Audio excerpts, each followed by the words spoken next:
And now, from beyond our dimension, this is the JeffMara podcast.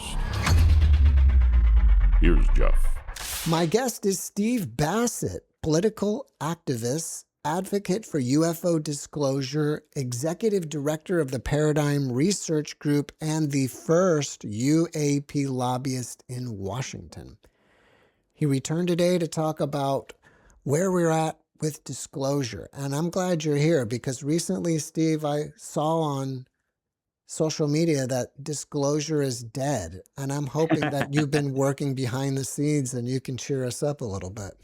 Yeah, there was one individual whose thinking was along that line. No, it is not. And I can give you a pretty good idea why. We are in a very tense time right now, but a lot of things have come together. Certainly the last 7 years has been more productive in terms of getting the government to yield on this embargo, this truth embargo. We've taken it to places it's never been before. So as we approach the end of 2025, the issue, the idea of non-human presence, non-human technology, legacy programs, fully classified, is like fully in play. It's in play in Congress. It's being considered in the House and the Senate. There are quite a few members, I say quite a few. There have been about 11, 12, 13 members of the Congress that have spoken to this publicly, some very solidly. That's unprecedented. There's plenty going on behind the scenes, though there's other things competing for their attention, without question, where they can talk with each other, they can discuss legislation, they can privately interview witnesses and so forth. That's been going on for a while now, and we don't see that, but it's there. We've had extraordinary amount of media coverage the last 7 years, 9,000 articles that I have linked on my print media archive on my website, which is the most in an 8-year period. But I think it's approaching like 10,000. It's the most in an 8-year period. Nothing comes close to that.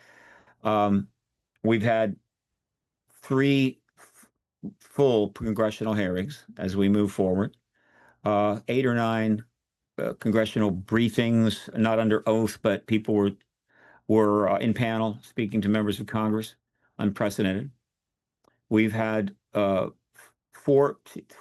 21, 22, 23. We've had 3 pieces of legislation passed. No, 4 pieces of legislation passed. And the 4th one was pretty much cut in half, but has been resubmitted in full 3 times, I think, and it's still in play. We've had that, all right? And we've had witnesses come forward. Organizations in the last couple of years have formed that didn't exist, but they're robust. They have substantial boards or substantial members with resources to approach this issue in a number of ways, some scientific, some political. The New Paradigm Institute, the UFO, the Disclosure Foundation, right?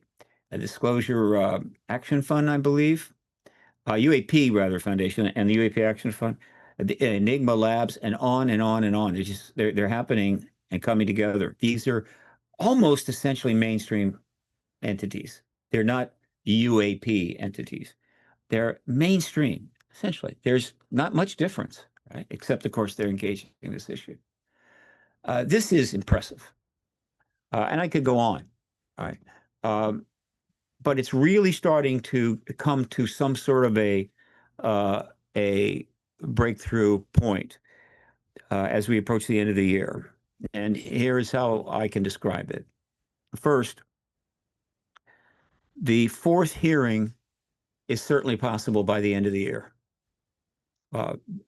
Congressman Burleson, I think, would like it. Congressman Luna wants it.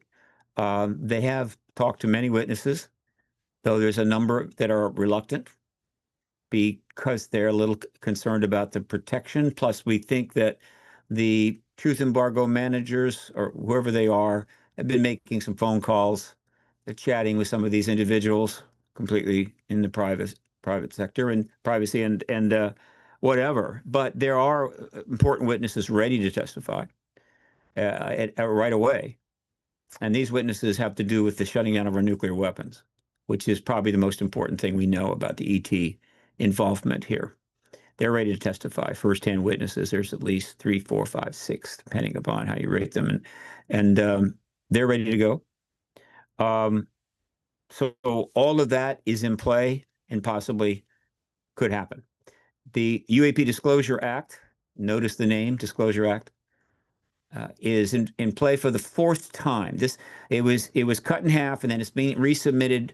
The full thing has been resubmitted 3 more times because the backers of that bill in the Senate are determined that that's the bill that's going to get passed. It is what we need. It is the full legislation package that will allow for responsible disclosure to take place, which is really not going to get underway until the president confirms what we know, confirms this technologically advanced non-human presence. And so the bill right now, a lot of interesting things happening at the end of this year, but the bill, it did not make it into the NDAA again, but it's going to, according to my source, be introduced more than likely into the House directly by Eric Burlison, which I think was attempted last year. So this would go directly in the House as a standalone situation, as its own bill. And the interesting thing about this basically 4th submission is that there is a significant change, as I understand it, in the bill from the previous bill. And that is this, that the controversial Presidential Review Board that is key to the UAP Disclosure Act, that is a group of appointed people, independent, and hopefully non-political, who make the decision about what comes forward now as opposed to a little later, what's held back for a while, so that the process remains responsible. But the process will certainly go on. That has been changed to a legislative, a congressional review board. In other words, the Congress will pick these individuals, these very important individuals, to review all of the evidence, all of the information that needs to ultimately come forward, which makes it more bipartisan. And that may help. Who knows? It may get passed. So that's in the works. In addition to that, we have a major new documentary, which is breaking ground here, new territory, very important. There have been a lot of documentaries over the last 60, 70 years, but not by the Hollywood group, not by the top of the film industry. No, they would not go there.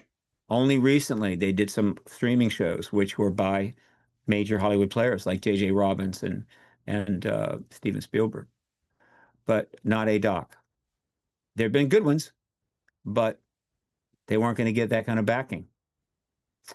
Finally, we have one. By the way, it could have been James Fox's documentary Phenomenon, I think, had a good chance to be that doc. And the COVID took away that opportunity, unfortunately. So what is the doc? It's called The Age of Disclosure.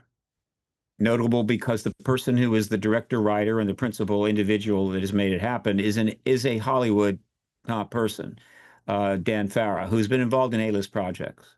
So it's coming from the real industry in Hollywood. The top crew, top production values, all the things that you would expect. And it will be the first documentary on this subject to ever be eligible for Oscar nomination, because it's being planned to air, or to show rather, in the necessary number of theaters. There's one in LA, one in New York, and one in Washington. That's the one I'll be going to on the 21st, thus making it eligible for an Oscar nomination, which it may get. And this is important because it gives the film a level of gravitas that the citizen docs, created docs, did not achieve. So that's going to go down on the 21st. It's called the Age of Disclosure. Now, again, there's that name, the UAP Disclosure Act, right? What was the other thing? The disclosure. Well, the word disclosure is turning up all over the place these days, which is wonderful. And it's being used in the context, by and large, that we mean it, meaning that the UAP Disclosure Act is basically about getting the information out. So it's about small d disclosure, but I think it's understood that it's tied directly to capital D disclosure from the president. And so this thing is all again coming together as we would hope. And so you got the Age of Disclosure. And what he did was not so much create some broad stroked, complicated documentary that's designed to just carry us away. He's not trying to get information out that nobody has ever heard, we know nothing about. And so some people think, well, it's the same thing, isn't it? Well, yes and no. What he's done is put together what I call a sledgehammer of a documentary designed to just come right down on the truth embargo, just crush it. How did he design it? Simple. Get 34 witnesses, not 2, 5, 6, 8. 34 witnesses are individuals, interviewees, who have got substantial positions, right up including the Secretary of State, right, and others. They're mainstream people with very substantial past histories or current positions and what have you, speaking to this issue clearly in a way that demonstrates that they are acting from a conviction that it's true. It's true. This is true. This has happened. This has happened. And we're telling you what we know with respect to some aspect of it. And it's just one after another after another. It's a sledgehammer. So, and because it's getting the kind of promotion that it needs, it's going to be seen by a lot of people. And that is, it is going to air in the theaters, and then it's going to be available immediately at the same time on Amazon for rent or for purchase worldwide. All right. And who knows, down the line at some point, it'll become a free streaming situation for whoever signed up for that streamer. But it's going to get a tremendous amount of views. And that helps make it a sledgehammer. But something else happened, which I didn't see coming, which is non-trivial. And that is that Dan was invited on the Real Time with Bill Maher show. I think it was Maher's decision. He wanted him to come on. And he was the first leading guest for those that are familiar with the show. And Dan Farrar did a spectacular job. Just a solid, clean 10-minute interview. Bill treated it with complete seriousness.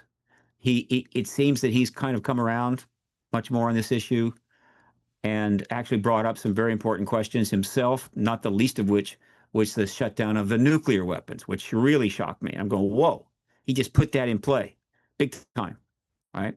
And it's in play. We've been hitting the hill with this for months and months, and with one of the nuke witnesses, Bob Salas, has been interviewed by a couple of the members of Congress, members of the committees.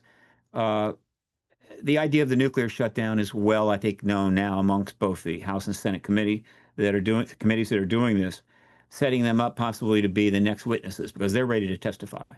They have no obstacle at all. So that comes up, and that's a very significant 10 minutes. Now, why is that important? Because Bill Maher's show airs on Netflix, and it is the highest viewership program on Netflix in terms of the total I think the way they accumulate, right? It's going to be seen by millions of people, as always. But then it drops a few days later on CNN, which tends to get up towards 1 million views on CNN. So that means that going forward, as you move towards the 21st, a lot of people are going to know about this film that otherwise wouldn't. But it gets even better because at the end of the show, they do an online after show called Overtime. A lot of the shows do this now. And this is only going to be online. You can watch it online, and it's stayed online. And that's on the YouTube channel, Real Time with Bill Maher. When you go there and you look at the videos, the ones that have been up there for a while, they've got 20, 25, 30 million views. So this dropped right after the show. It may have 1 million, 2 million views by the time, again, the movie hits. So you've got a building wave around this movie, The Age of Disclosure, heading forward in time right for the U.S. Congress. And a number of Congress people are going to see this movie. I guarantee it. Some have had already advanced screenings, but so it's going to have an impact on the Congress and the members of these committees at a level that no one like me and I think even my colleagues could achieve. And it could swing things around substantially. So that is happening. Right? Also, we have some of the organizations that have been formed in the last couple of years are coming out with new scientific work. Well, that's always been happening, but now they get some much more attention. These newer organizations are more robust. They've got pretty substantial people involved. They have some funding, but they're still citizen organizations. And so what just broke is Enigma Labs, one of these organizations, which I believe it was started by Alex Smith. And there's some other people involved. It's essentially another node for collecting and organizing and studying sightings, right? But a little more advanced, got the app for the phone, the whole 9 yards. And what they announced is they've gotten something like 30,000 sightings that they have been working with and studying. And they announced that 9,000 of these are of submerged anomalous objects off the coast of the United States, 9,000. That is very, very interesting and important because the idea of unidentified submerged objects, USOs, has been out there for some time. It's been discussed. It's been in the hearings. Admiral Gallaudet talks about it. A number of witnesses have come forward. The idea that they're able to operate underwater was well known. They're actually transmedium, space, air, water. And when they operate underwater, it's clear they're not typical, 200 miles an hour and so forth. And so this just gets announced, 9,000. Very interesting. So that's stimulating interest in media. And then another scientific thing dropped right now, just recently. But this is out of Sweden, right? The Nordic Institute of Astrophysics. And the scientist involved is named Beatrice Villarreal.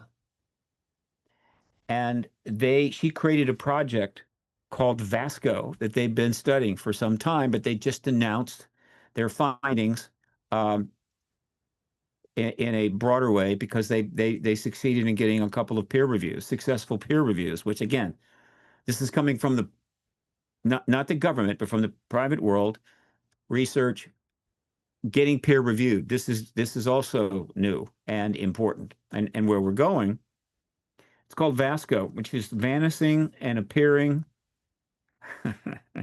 I knew I'd never get it. The old memory is not what it used to be. But let me just go and get this. I want to make sure I get it right. I've got you here, and then I'm going to go here. It's right here. It is called Vasco, the vanishing and appearing sources during a century of observations. And this work was done at the Nordic Institute of Theoretical Physics in Sweden. Now, for those that haven't learned about it, it's rather, it could get a Nobel Prize. Even though the science is not profoundly complicated, it's not like a breakthrough in quantum physics or what we saw with relativity, but it's elegant and the implications are enormous. And sometimes that's what gets you the Nobel. And she's the first one to do it, I'm pretty sure. She and her group. And so for that reason, I think a candidate. Doesn't hurt that she's from Sweden, which is one of the countries that gives out the Nobel. And so what did she do? Something so obvious, you think it would have already happened. She and her group went back and studied astrophotography plates, images from pre-Sputnik times, before any satellite was orbiting the Earth. Nothing of human origin was orbiting the Earth. And they started going back and studying thousands of them. And they were looking for situations where a piece of space was photographed. And then after a time, that exact same piece of space was photographed again. And what they found was there'd be something there, but then the next one, it's not there. It's also the case they might have seen it in two subsequent photos. And then the third one, it's not there. They found thousands of these cases, which is highly notable, because while it's possible to catch a still of a small asteroid or a small whatever moving across the screen, and therefore when you video it later or photograph it later, it's gone, the odds are low. But for thousands of cases like this, okay, that's very significant. But again, it's even better, because all of these photographs, these astrophotographs, were time-stamped. So they knew exactly when that photo was taken.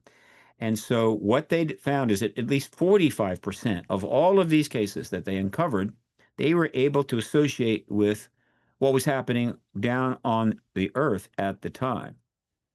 And even the location, because they know where these photos are being taken of what piece of sky. And the 45% correlation was to nuclear weapons tests, which again is profound, because we already have plenty of evidence that's starting to come forward about the relationship between the UFO phenomena and nuclear weapons, including the shutting down of nukes many times in our country and Russia and the Soviet Union, and turning on as well. In other words, a substantial, and sightings, of course, actual sightings around these facilities going back all the way to the 40s. But now she's got something else that, because it's pre-Sputnik, it has to be non-human. If it's not natural and it's not human, then it's non-human tech from somewhere. And that technically, if it's absolutely validated and holds up, is absolute proof that there's non-human civilizations out there capable of technology, and that they were putting some of that tech in our space. That's a big deal. So that just happened. The world is just catching up with that. This is what I expected. As the truth embargo continued to hold off the inevitable, the evidence and other things would just be building and building like an avalanche, like a wave, like a tsunami wave. Finally just crashes over it, and that's kind of what's happening. As they've held off, continue to try to stall and push back, even knowing that probably it's a losing game. I think a lot of it is because they don't want to deal with it, meaning I'd prefer to be retired maybe and off somewhere else, or just not around before this happens, so I don't have to answer a lot of awkward questions. Could be, who knows? A lot of it's legitimate national security concern. There are some people inside the government, I'm sure, that will never not believe that these ETs are anything but an existential threat. And so that has happened. So that just gives you a picture of, and I have more, but I'll stop here for a second, of how things are forming as we approach just the last 2.5 months of 2.5 months, 1.5 months of 2025. Do you think that there are people that have been aware of this crash retrieval tech that are now getting up in age, and they actually are wanting to jump sides and reveal this tech so they could take advantage of it before it's too late? Well, if they're really of age, it's not so much taking advantage of it. It's this, that they'd like perhaps to be able to talk about it, see it in the public arena. But some may be thinking, look, we can get this out there. I have some great plans, things I could do. But over these last 80 years, a lot of people have come of age. There have been a number of deathbed confessions and other things that have come out because somebody knows they're short time. And so that's going to continue, though right now it's a very different situation than, say, 40 or 50 years ago. But yes, at some point, people have to decide, do I take this secret to the grave, or do I do something, hopefully without breaking the law, to to get this out to the public domain. So what I want is to see disclosure happen so that everybody ultimately, and soon, whatever their age, who has important information will have an opportunity to present this under oath, whatever, to researchers, documentarists, what have you, so that we can get the fullest picture as possible of one of the probably the most extraordinary 80 years in the history of the human race. So yes, that is a factor, but deathbed confessions do have power in a court of law, but not in the court of the UAP truth embargo. Do you think the initial disclosure will say, yes, we admit there are ETs out there and we're aware of it, but we'll get back to you on it? No, that won't be a luxury they'll have. The way things are setting up, and I've said this a number of times, we have been for 7 years trying to establish the infrastructure so the president could step forward.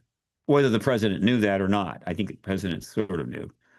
When there's two, meaning that in order to have responsible disclosure, which is what is meant when you hear controlled disclosure in the act or some of the insiders talking, it's responsible disclosure. It's not we're going to control it, manipulate it to death, and fill it full of whatever in order to get what we want. No, that's not what they mean. Responsible disclosure is meaning the information comes out, the tech comes out in a way that is responsible and not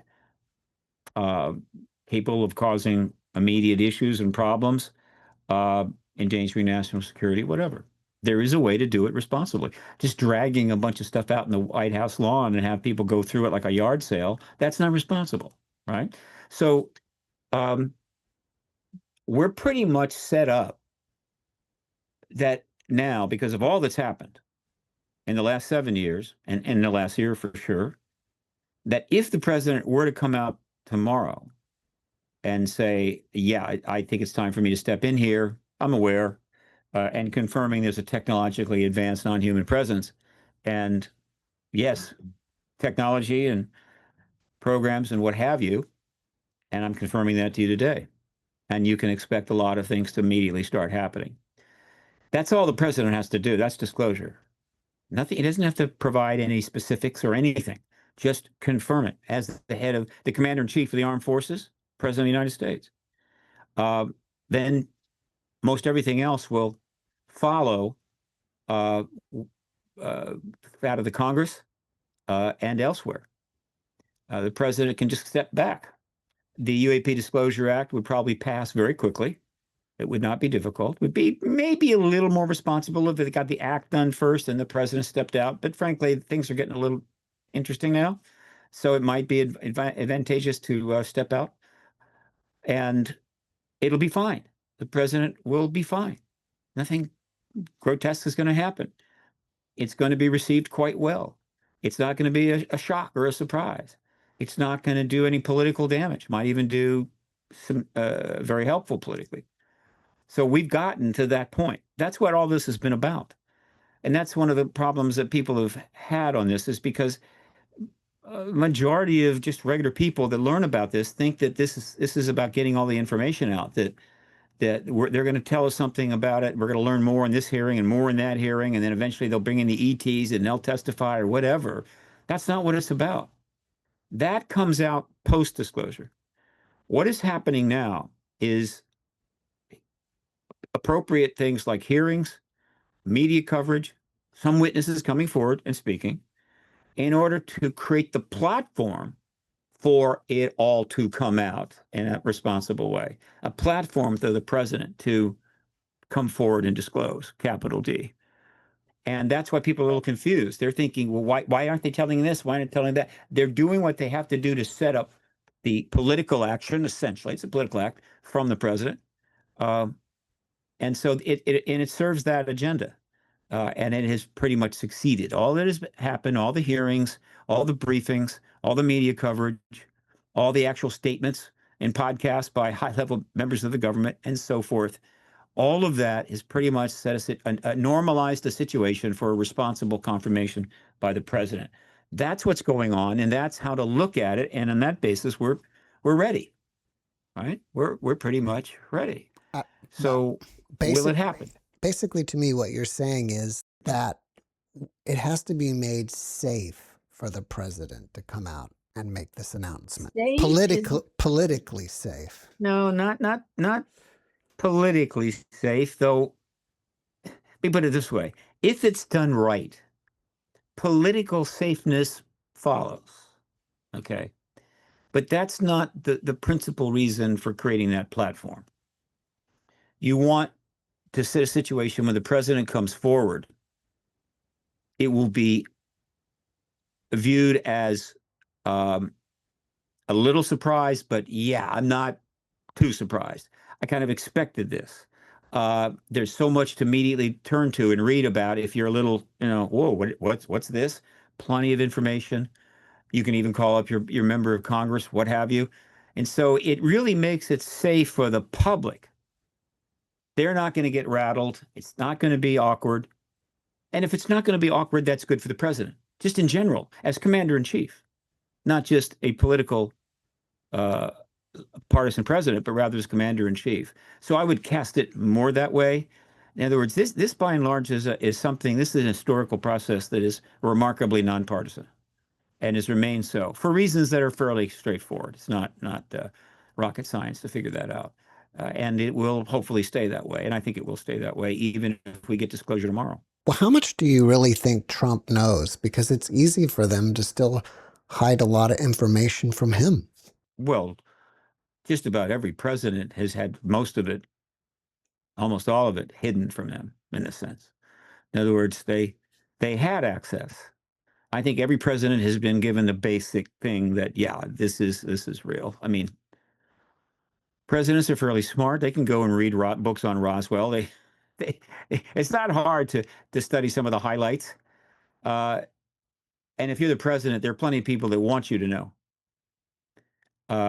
And because you are the president, you can know. In other words, anybody that comes in and tells the president something, it's going to be very difficult to haul them before some tribunal and say, oh, no. You weren't cleared to do that, which might be true, but the president is cleared to hear it. And so they've all known all the way from Truman forward, but they've all chosen to stay back.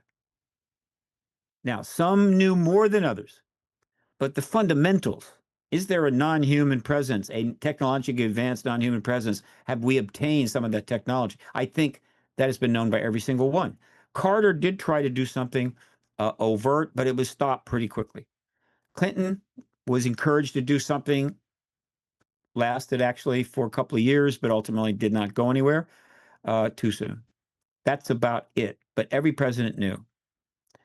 And again, one of the reasons that it did not get to this point is that during those presidencies, that platform was not established.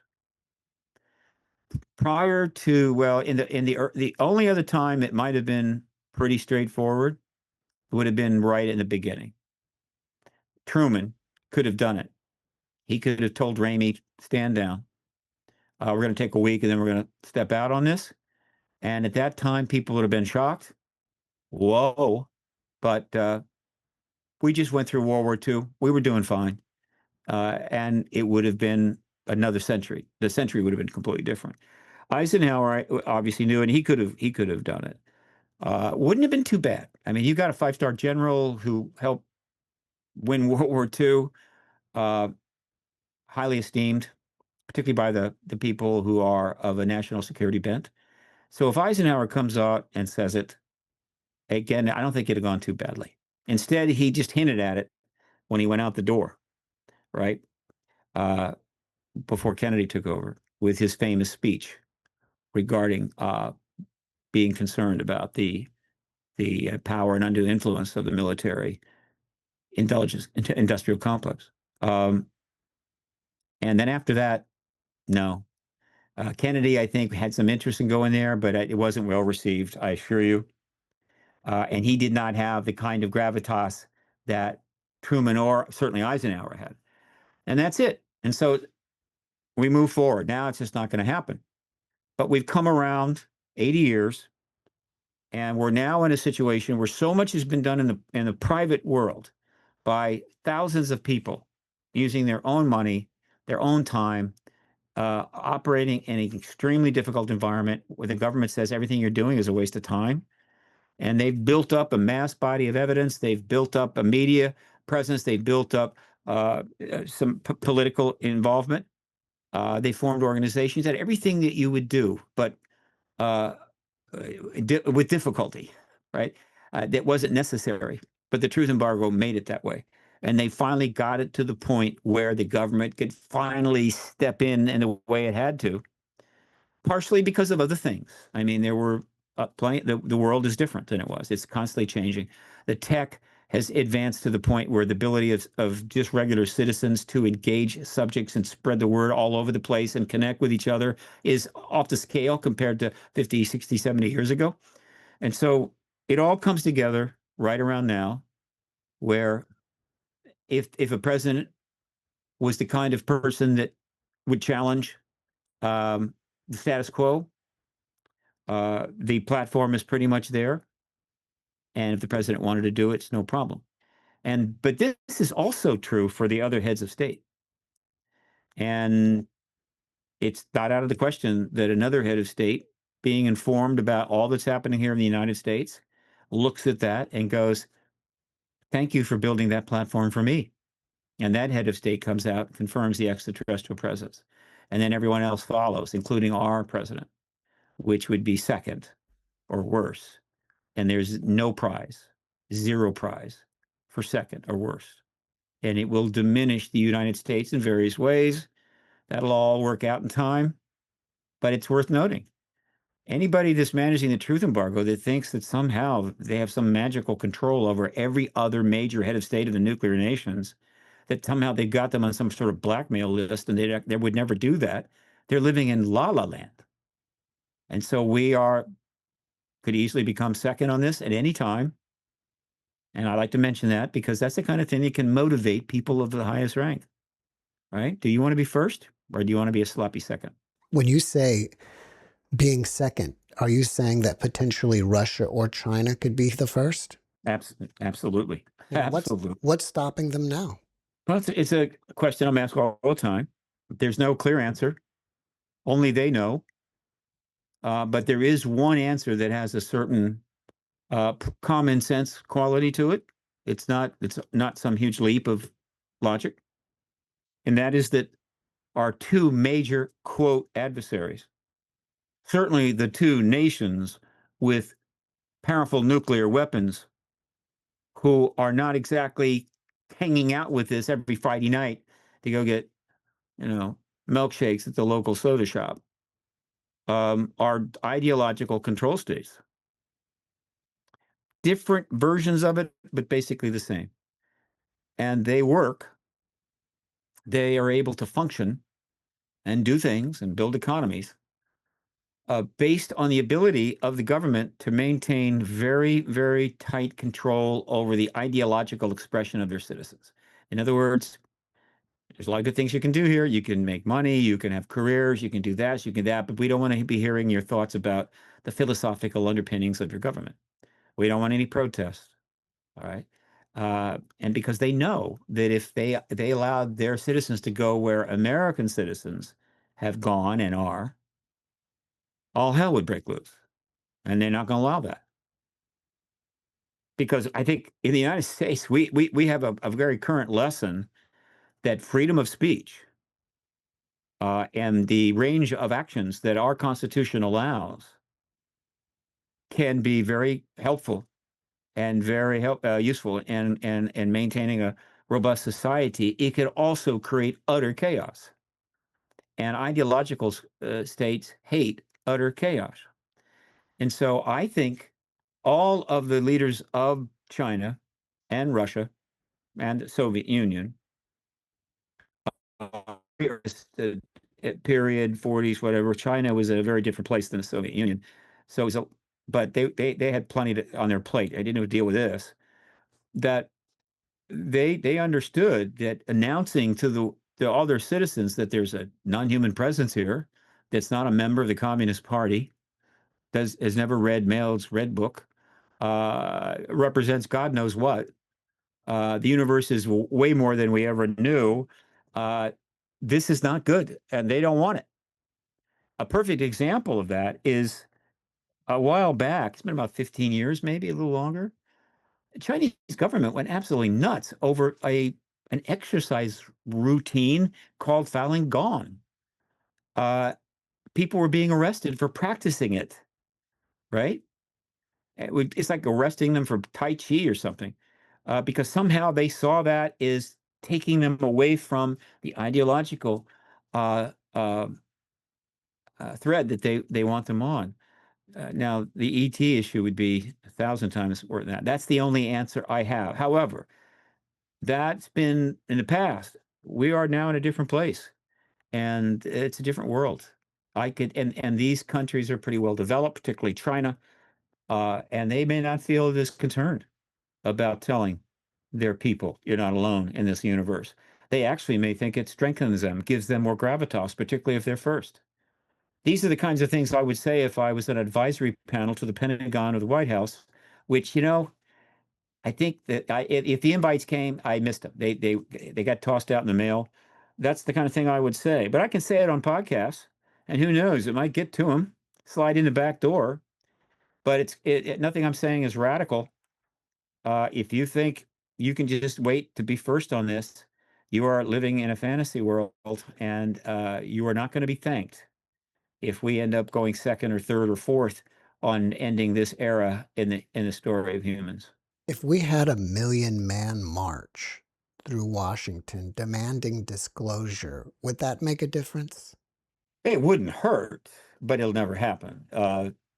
There are things people march for, and there are things that they don't march for. This is one of the things you do not march for. And you may say, well, what difference does it make? Marching is a very visceral, personal thing. It takes a lot of time and effort and so forth. Um, and it's the kind of thing people do when their well-being is threatened, when they're actually experiencing harm, when something is happening that is very upsetting, negative. People are capable of getting together in huge groups. Gen Zers have been gathering of late and overtopping governments around the world, burning down palaces because they're not happy, and they shouldn't be. Because if you're a Gen Z born between 1997 and 2012, based upon the assessment of my supercomputer, you're screwed. Your future is not good at all. It's not good. It's really bad. So whatever you thought it was going to be, whatever you read in history books or online about how it used to be, ain't going to be that way for you. And right now, they're the largest generation on the planet, over 2 billion. So you got 2 billion people that are facing a future that ain't going to work out. The numbers are not there, and they're really getting irritated. Now, could that be addressed? Yeah, but it ain't. And so they're starting to march, and their numbers are huge. But again, for the kinds of things that people march for, trying to get the government to stop telling a lie or preventing the truth on a reality that is credible, non-human, out there, very likely, most likely, is not something that immediately impacts your sense of self-worth or comfort and safety or what have you. It doesn't. And it's something that can easily be ascribed to the government realm. In other words, that's your job. So people are just not going to march. There have been a couple of attempts. They didn't work, and they never will. Now, if this issue could change, for instance, if we got into open contacts with the ETs post-disclosure, and the ETs were saying, you have to get rid of the nukes, or we're going to get rid of them for you, or we're going to do some things you don't like, because that's been the whole reason why, or major reason why we've been hanging out for 80 some years now. And the government's refused to do it, which means that they're holding up something incredibly important and also scaring the hell out of people. Under a situation like that, millions of people could very well go to the streets and demanding that the government do what these ETs are suggesting, sort of demanding, I don't know, something like that, but it's got to get to that kind of level. And that's one of the hundreds of reasons why the truth embargoes lasted 80 years. is not something people will really go to the wall on in that sense and march, make up signs and so forth. No. And that helped the embargo hang around for an incredible long time. Well, my only rebuttal is, do you remember a couple years ago, this guy did this thing online where he said, we're all going to storm Area 51. Yeah, I remember. And a lot of people signed up for that. I think millions of, at least No, a no, million no. people signed up. It's not who signs up. Anybody can sign up. It's how many people showed up in outside Area 51 and racial. It wasn't many. It was a few hundreds, right? Well, don't you think, though, that that was shut down so they all wouldn't show up? Well, there were a number of things that emerged, pointing out that it wasn't a good idea. But I assure you, that was as close to a quote march, but it wasn't so much a march. It was a It was going to be a party, too. it was like a Gen X party. It was a fun thing in a way. It was a dance party. It was fun. That was kind of a prank. So hey, it was interesting. It generated some attention. I don't think it was a negative per se, but I knew that was going to go. We were just very thrilled that nobody got hurt. Nobody got carted off in the back of a truck, a van. That's as close as we come to what you were talking about, and I'm afraid that wasn't going to change things much at all. It did sell a lot of. It sold a lot of burgers at the Alien Inn. That and T-shirts. And T-shirts, yes, you can't forget those. Did you see recently that Pope Leo said that if ETs were going to show up, he would baptize them? You mean the current Pope? Yeah. I was aware that he said that it was quite possible there was extraterrestrial life. I did not know that he had mentioned the baptizing. Another Pope has done that. I forget which one. They said that. There have been a number of statements from various Vatican figures that are very favorable on this issue. But if he also said we'd baptize him, then he's falling in line with the previous Pope. He's only been for a couple of months. That he would go there so soon just reconfirms the commitment that the Catholic Church is going to be on the right side of this issue. They're not standing in the way, and they're prepared to deal with their billion-plus members of the church in a positive and constructive way, as they learn that the universe is even more cool than we knew. I think if they rolled out all this tech, it would be a great way to stimulate the economy. Well, yeah, but rolling out the tech, in other words, the tech, I think here's how I'd characterize this aspect of the post-disclosure era, which can start again tomorrow. All it takes is the president to do something. The tech will come out, but it will come out in an orderly way. And I believe the government has a time frame on that, meaning this many years to get that and whatever. And whatever their time frame is, cut it in half at least, because it's not gonna take as long as you think, because only once disclosure takes place, and this process is underway, which could be almost immediately. When that happens, the public is now fully on board, not just Americans, but everyone. Right? Well, every country is going to have a huge level of interest by the public. And they're not going to be leaning towards, let's take our time. They're going to be saying, we'd like it yesterday, if you don't mind. Thank you very much. And there's going to be huge pressure on the government to do it quicker, not slower. And so it will still come out in an orderly way, but on a faster time schedule than the government may think is likely now. And it will come out in a way that's responsible. And as it comes forward, I believe a lot of very smart people are going to spend a lot of time and money trying to figure out how to take that technology and make a lot of money making billions of people's lives a lot better, which is what they have to do. If they think we're going to keep things like the same, but make even more money doing the same thing with better tech, they're living in a dreamland, because that's not going to happen. The world is too on top of this now. Who are disclosure's best friends in Congress or the government, and should they be supported? In Congress, in government? Well, generally, government officials like the Secretary of State and Luna. Well, we now know that the current Vice President and the current Secretary of State are on board. of course, Marco Rubio was on board when he was a senator. He put in some initial legislation. It was the first piece of legislation ever. But in the House, you've got Luna, Mace, Burleson, Moskowitz. I'm leaving plenty off. Sorry. In the Senate, you've got Schumer and Rounds and Gillibrand, at least, right? These are the ones that are pretty much on record. And there are others that are on record as well. And so they are the front, in a sense. Now, for every one of those, there's 5 or 6 members of Congress who are definitely aware, but not ready to step forward yet.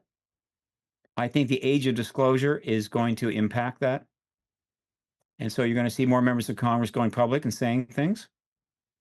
In fact, the age of disclosure is going to impact everything. The age of disclosure is the movie is going to impact several hundred members of Congress who are holding back, but they know what's going on and they decide they'll come forward. So it's going to affect them. It's going to affect the media because it's going to generate a lot more press. All right.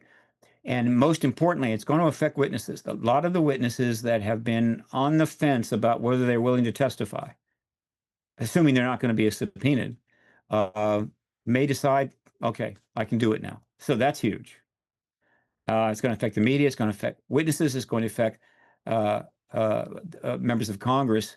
And that in and of itself is going to have a dramatic impact on this issue. Aside from just the fundamental testimony that's going to be given, the information given in these interviews.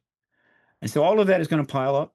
And another reason why I'm thinking maybe we're close to the end on this.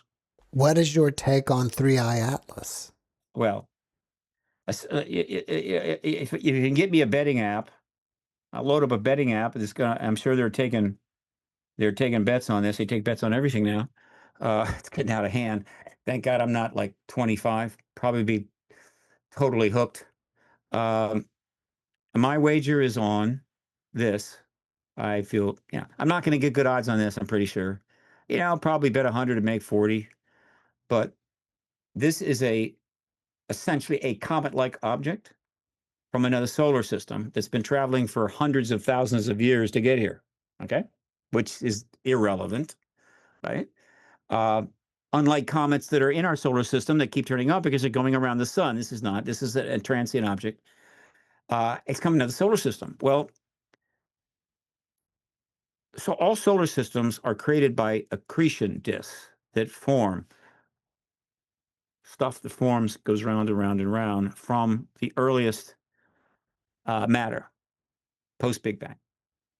And all the elements are the same, but the distribution of elements, the level of concentration is going to vary. And so not every solar system is going to be constructed the same way.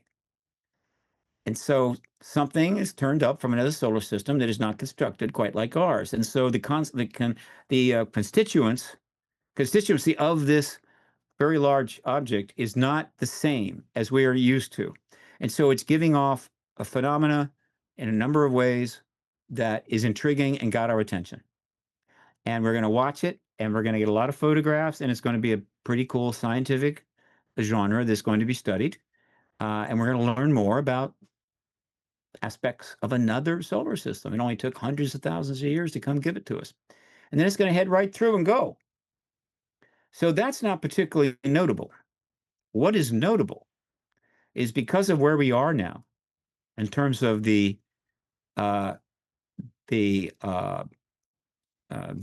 path to disclosure, how far along we are, how much it's known worldwide.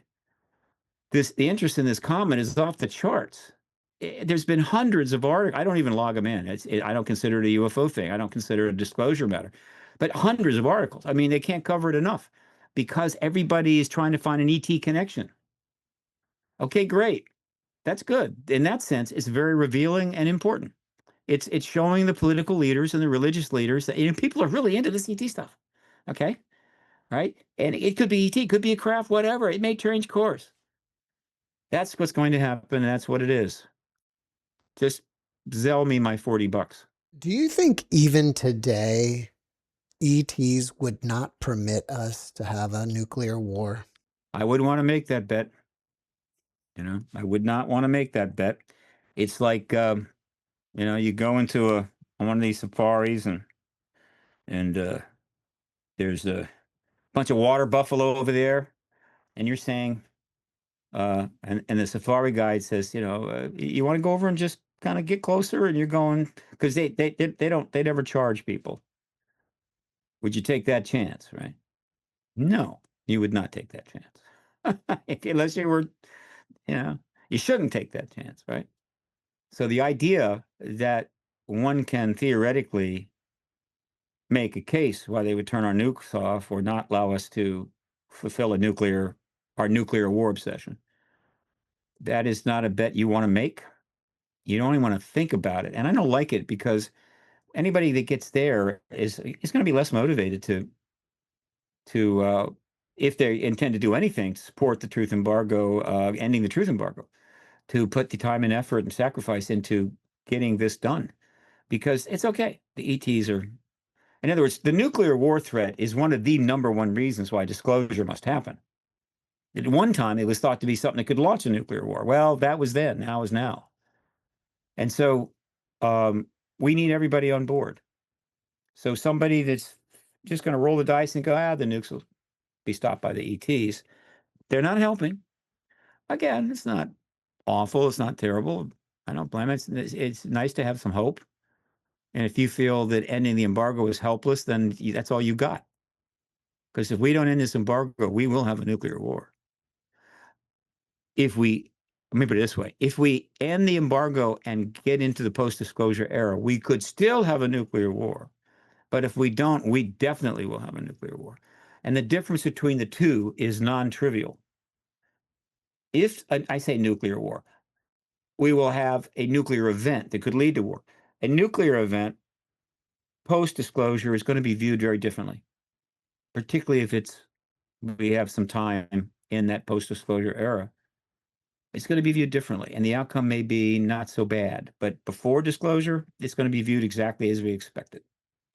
And all the game outs say that it escalates, gets out of hand, and it's over. So that's how I view it. But do I personally? What's my bet on that? Would I bet that the ETs would stop it? I would give it.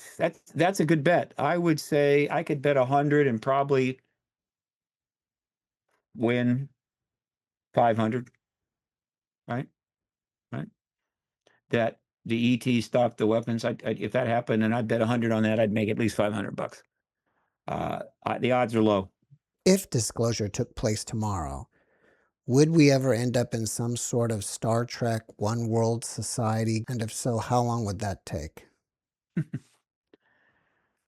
everybody's worried about, everybody. There's a lot of speculation about a one world society happening. It's a thread that's part of a lot of theoretical assertions. I'm not a big fan of it. I think it reflects people's frustrations and inability to understand and deal with the world now that has become just way too complex, way too difficult. It shouldn't be this difficult. But doesn't necessarily affect reality. Sci-fi has gone there. I understand. It's a reasonable sci-fi projection. Let's just say that if we end up with what we would call a planetary governing entity, a real one, right? Not just a UN type thing, but one that's got a lot of governing power. It will be down the line. It may take 100, 200 years. It's not going to happen right away, and it may not be like we expect. I mean, when we think of one world government, basically most people think, okay, what if the Nazis took over the world? What if the communists took over the world, or whatever? What if the U.S. took over the world? But probably bad things would happen, right? The usual bad behavior would manifest in a global way. However, post-disclosure, we're going to go off in very interesting directions. It's going to be dramatic changes. And so if we end up with a global authority with substantial governing ability, it'll probably not be so bad. And it won't be unitary. In other words, there'll still be sub-governances, right? Whether they're broken up by countries or continent or whatever the hell, no single entity could run a planet. You know, though with supercomputers and AI, who the hell knows? But I assure you, anybody that should be the least of one's concern, right? There are so many positives that are possibly right there. You know, getting worked up over, oh, it's going to have a one world government by 2042. No, not going to happen. What seems a little more realistic to me is what you see in Star Wars, where you see this massive governing body and senators from all these planets all meeting just kind of like how it is today. Well, sci-fi is obviously always anthropomorphic. There are some sci-fi writers that are so good, and I wish I had more time to read because some of these things are pretty amazing. There's some sci-fi writers that are able to step almost completely out of the anthropomorphic box and write about things that just don't seem to have that human connection at all. But it isn't easy. And for just regular people, we cannot envision anything except from a human perspective. And so if you do a sci-fi movie, it's going to reflect the human perspective, human behavior, belief structures, and so forth. And so basically Star Wars was a space cowboy movie with all the same stuff that we've always been doing on a cooler scale with cooler weapons, right? And similar beliefs, some of which are peace, peace and prosperity and so forth, and democracy and what have you, all part of the political dynamic. And well, it's more complicated than that. And so the idea that we're going to go out in space and we're going to literally interact with numbers of other species that evolved on a completely different planet with different life structure, brain structure, and everything else. And we're going to end up with a cowboy Western. I don't think so. But I get it. It's easier to understand. I mean, if you're going to go out in space and fly around one of those ships and do all that stuff, it's going to be easier to follow the damn thing if it's kind of very anthropomorphic. All right. So I don't have much confidence that we could ever end up in a Star Wars situation. I think that I have more confidence that a movie like Arrival tends to go there. If you watch Arrival, you get a little taste of this. If we actually were in a situation where we were in some kind of a communication with, say, a dozen species, because the ones that are engaging us now, I think, have a genetic connection to the Earth. And so there is a little more of a compatibility and so forth. And so that's one level of interaction. But there are species out there that have no connection to this planet and our life structure, and are yet that are sentient and technological. And if we were to end up engaging them in some way, we can't even imagine how that would be. Can't imagine. I don't know if a sci-fi writer could even approach it, though probably a couple have taken a shot at it. And it's not a criticism. Of course, a human is going to try to interpret the entire universe as an extension of their humanness, and they're going to do that. It's okay. But if you want to, have a brain aneurysm or pull a muscle, try not to. Try to start imagining the universe and take all the human type stuff out of it and just try to view it from an alien planet where there's not a human within light years, and you're assessing what's going on. That's where you got to go if you want to start projecting like that. But I will say this: the ones that are engaging us now, not surprisingly, we already have a certain ability to interact with them. We kind of know what they look like, and we know some about their behavior, and it's not too grotesque. Other than they're telepathic, which is hardly that much of a stretch, because I think we're telepathic. We just haven't figured out how to, pull the switch, which is something that's now in play. research on that is now reaching a very significant level. So that's how I view it. I won't live to see that, that's for sure. But some of the Gen Zs might. Where are you getting this information that they are telepathic? From whistleblowers? The principal confirmation of ET telepathy comes from the hundreds of thousands of contactees that have bothered to write up their stories. Only a small fraction of contactee events have been researched, studied, and put in books. There have been a number of books. I don't know how many, a couple hundred tops. We'll say written up, studied contactee, only a tiny fraction.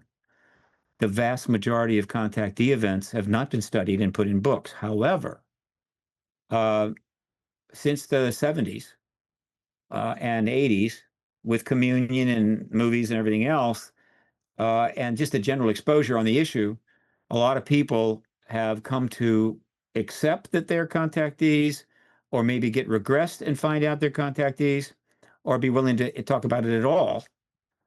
And their numbers are large. And the reason we know that is that one of the things that the vast majority who don't want to do, who choose not to do anything, that they do is very, very human, very, very natural thing.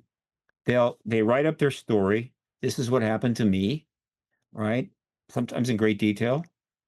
And they mail it to a researcher or somebody that's very prominent in the field. They don't want to be interviewed.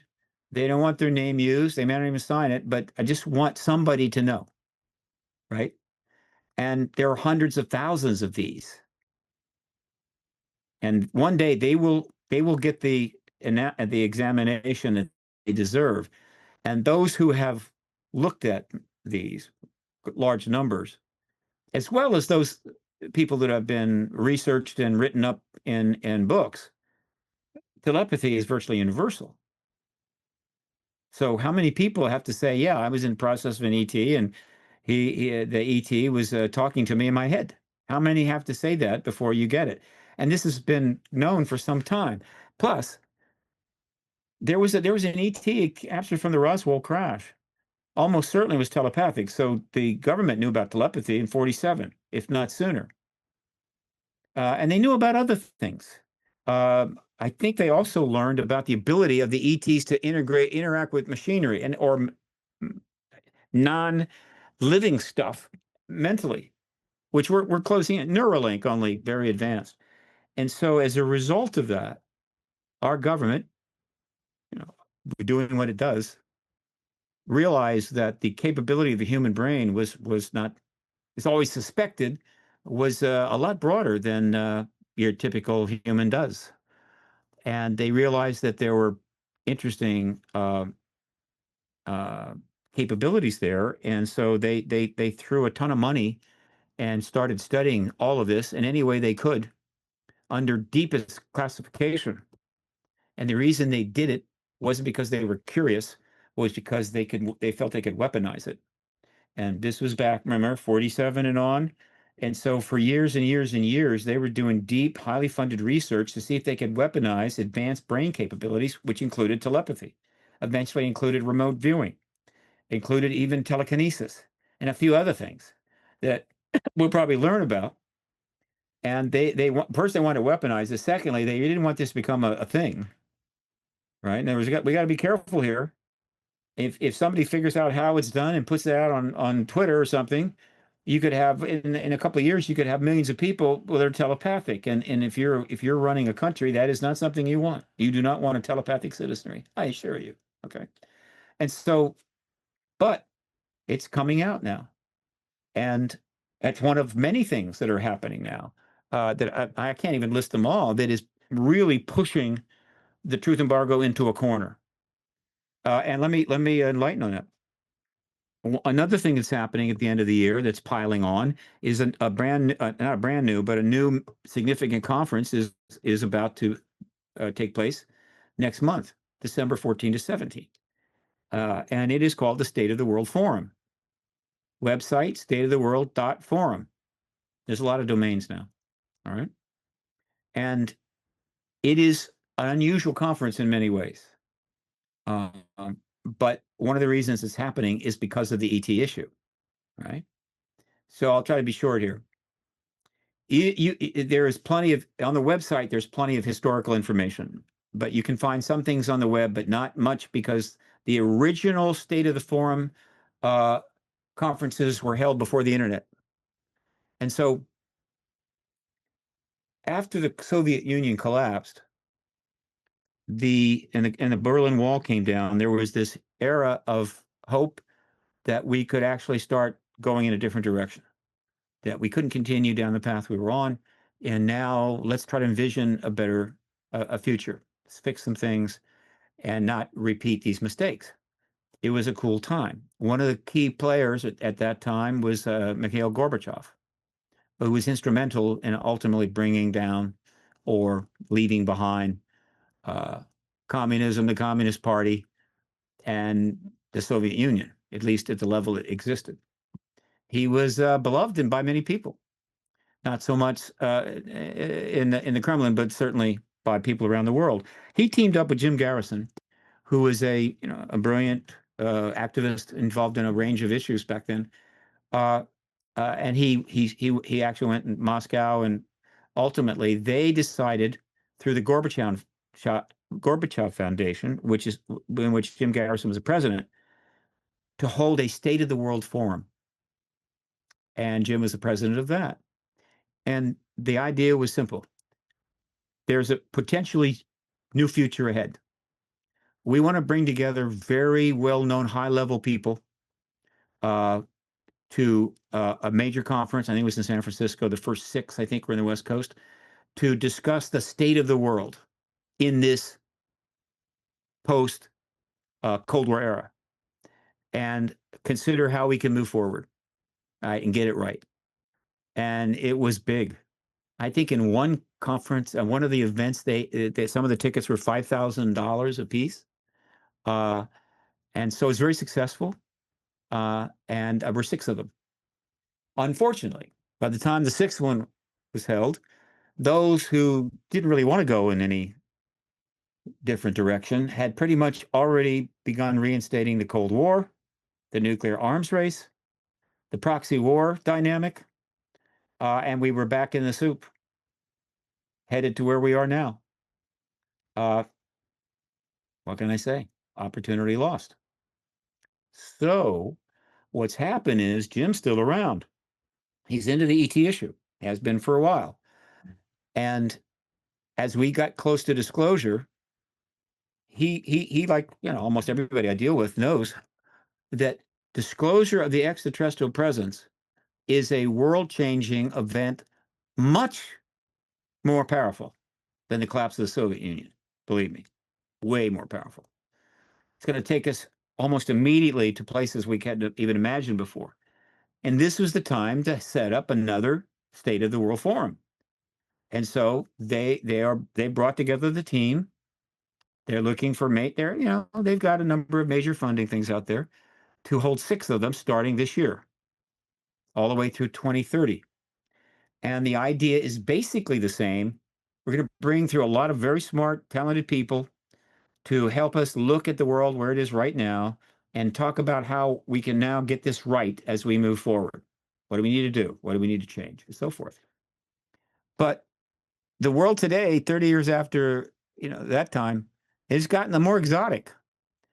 And so they came up with an interesting approach to this, which fits the current reality. And so the context in which these people are coming together to consider the state of the world and where to go is under the idea of 4 intelligences. And each one of the 56 panelists, pretty much by and large, has got a strong background in one of those intelligences. Some more than one, but one of those intelligences. And so you're going to have representatives of each of the intelligence on a panel, and they're discussing whatever issues are being discussed, but from the point of view of this area, which they're pretty knowledgeable. Therefore, what are the 4 intelligences that are going to be the platform for this? Well, guess what? One of them is ET intelligence. That's no brainer, right? The second one is artificial intelligence. No brainer. Okay. The third one is, I believe I don't know if it's cosmic intelligence, but it's essentially Earth intelligence or nature intelligence. There is an intelligence to the whole life structure, to the planet and so forth. And I think I'm going to check on that. And that's represented there. The intelligence of life itself in the broader scale.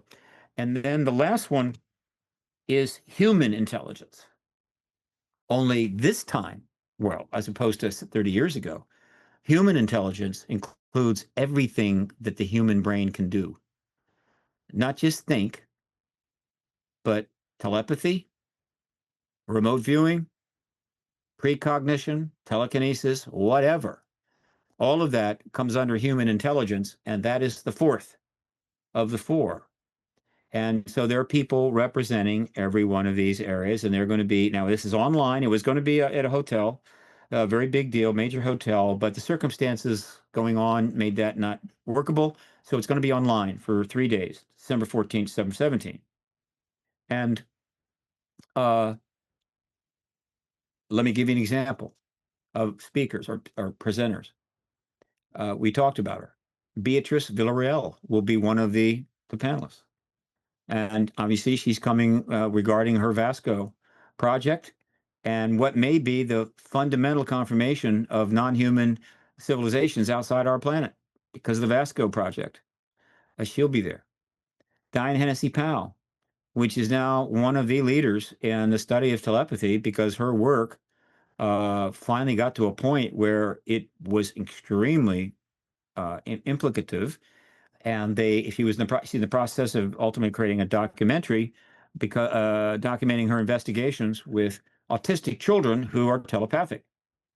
And she put out the telepathy tapes, which would have been the audio part of it, and they took off pretty quickly. And now they're being listened to all over the world. She's done other demonstrations. She was at an early conference. She'll be in this. She'll be one of the panelists. And that's another example. Bob Salas is going to be in the ET intelligence side. Again, he's the lead person of the nuclear shutdown witnesses, and he'll be there. And so if you go to the site, you can look at the 56 presenters, their backgrounds. You can look at the schedule, which shows who is going to be involved in which panel. There's like number of them over 3 days, 2 hours at a shot. It's online. And decide if you want to be part of this.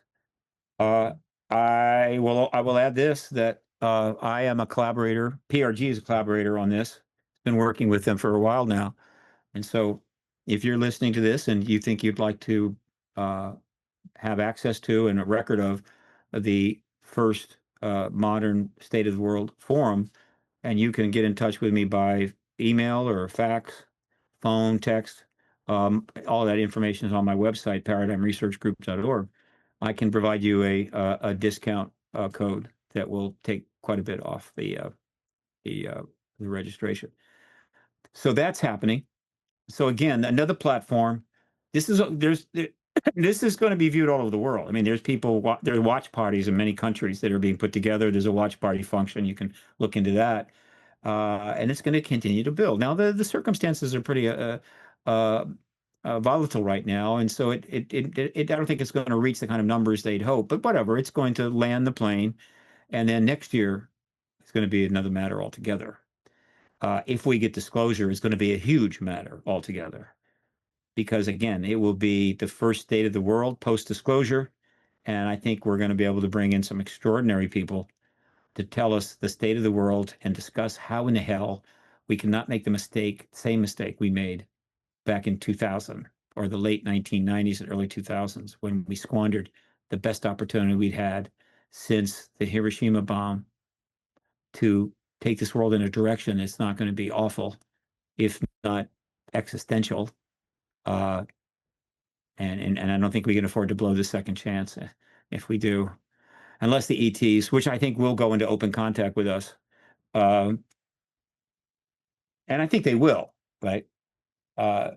which may help us avoid making the same mistake twice. Because I think open contact is an inevitable outcome of disclosure. I've said this many times. I have no special knowledge there. I'm not a contactee. It's just common sense. Common sense, by the way, was not allowed in this issue from the beginning. The government basically said, there's nothing here. You don't see what you see, and forget common sense. It's not going to work. Leave us alone. I mean, and all the skeptics and the debunkers just thrived on that. It's like common sense. There was no such thing as common sense. Okay, so if you just said the obvious, it was like, well, that's ridiculous. And so we need to return to common sense on this issue, because there's a lot that you can understand if you just apply simple logic without the bias of a government embargo over your head. And I'm happy to do it. A couple months ago, there was a media splash about NASA potentially finding life on Mars, although it seemed like not much came of it. They still need more research. But did you happen to check that out? And what is your take on it? I noted it. We've been hopefully finding some molecular life, or tiny bits of life on all kinds of places, right? Apparently they're really looking. My thinking is if they really found it, we wouldn't tell you, but they're happy to tell you that they almost found it or maybe found it. Less so now. As you go back in time, finding anything that was non-human life anywhere was a problem for the truth embargo, because it was going to really energize the disclosure movement, though it wasn't called that. And so by and large, that had to be classified. And so if NASA had found a civilization on Mars, I assure you, we would have never found out about it. NASA would have been absolutely shut out of that immediately by law. And Lord knows what NASA has found. Post-disclosure, we may find out, and they'll be embarrassed, and we'll go, but they had no choice. The law that created NASA made it clear you're not going to say anything to the public about stuff like that. That is national security. So God knows what's in NASA's files. But if they find the actual confirmation of either present or ancient life on Mars, that's going to excite me about that much. Okay, because it's almost irrelevant in a sense. It's hard to get worked up about a couple of life pretending molecules or something on Mars when people are having visitations in their bedrooms at 2 a.m. with fully sentient entities that can float them up into a craft and give them an annual exam. So again, it's hard to impress me with that stuff, but they do it and they dribble it out. SETI has basically been a front operation to sort of keep people sort of happy so they don't press the government for the real stuff. Not really a fan of SETI. It's done some things. It's helped radio telescopy, but it's really been a propaganda front for the truth embargo, whether they knew it or not. Well, the one last big question. Oh boy. And I know you have to speculate, but I never speculate. When are we going to finally get it? Disclosure. We'll get it when we get it. We'll get it's again. All I can do is it's like horse racing. I mean, there are people that you can find advisors on how to bet on horses. You can't, right? I mean, they're very good. They know what they're doing. It's a very complicated thing. But even the best advisor, all he can do is give you a sense of that it looks optimal for that horse, okay, on this day under those conditions. That's the best you can do. But the chances are somebody that really knows a lot about horses, he's got a better chance of maybe getting it right, or the probability of it being higher. And that's what all the people in my field are doing. They're I say in the field of this issue, whether they're a researcher or documenters or whatever, is that we know enough to be able to get a sense of when it's more optimal than another time. And say so. And there have been times when I think there was not a chance in hell, and I said that too. But overall, I always lean toward optimism, because optimism is the life's blood of activism. Without it, you've got no chance. And so all I can say is right now, things are very verdant. All right. I could see a lot of reasons why something could break at any moment. We're in a place that we weren't in. We've not been in, frankly, ever. Though obviously things have gotten better since 2017 every year, but now we're in a place that's probably the most favorable that I have seen ever, but complicated as hell because of other surrounding issues. And yet, in some case, they may reinforce, okay? Because right now, the disclosure issue would be the ultimate distraction or diversion from other things that are not particularly pleasant. Also, it's a opportunity for people who are facing some serious issues to achieve something very special, which they will always have, no matter what happens in other areas. In that sense, there's kind of an interlock. We'll see how it goes. But again, Vance has come forward and spoke to this twice. Recently, he was on the what is it? It's called podcast. Oh, like there's so many of these damn things. And bragged about the fact that his good friend Rubio was into the issue, and he's into the issue. And Luna has done it. And Gabbard has done it. And John Jr. has gotten into the issue. Brought Luis Elizondo and Coulthard on 5 days onto his vetted Triggered podcast, just coincidentally 5 days before his father was inaugurated. So all of these things, they've not happened before.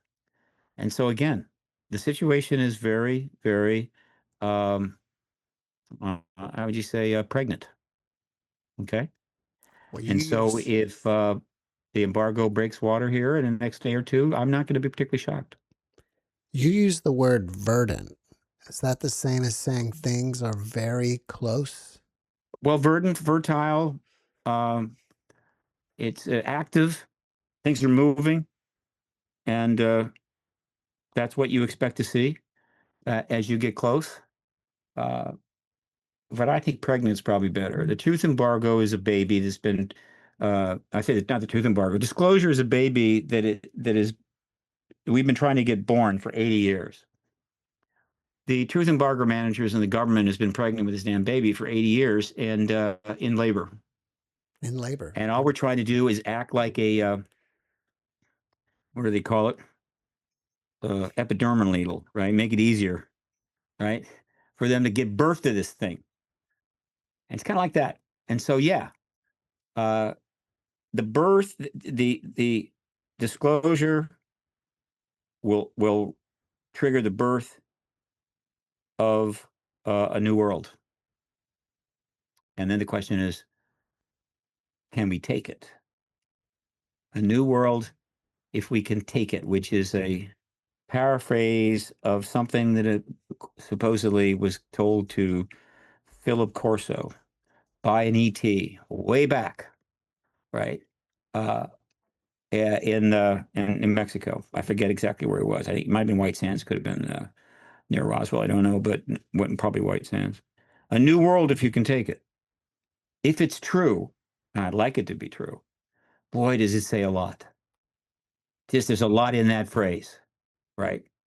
If that was really an ET and he wanted the radars to be shut down so they could leave because for whatever reason their craft was affected by it, and he wanted to know what's in it for us, and the ET supposedly told him. And he made a video about this for his granddaughter, and that's out there. It's been a long time. Supposedly the ET tells him telepathic in no world if you can take it. And what does that mean? There's a double meaning to that. Of course, we're talking telepathy. I mean, take it means take it, right? It's there for you. Take it, right? Or it's going to happen. Can you withstand it?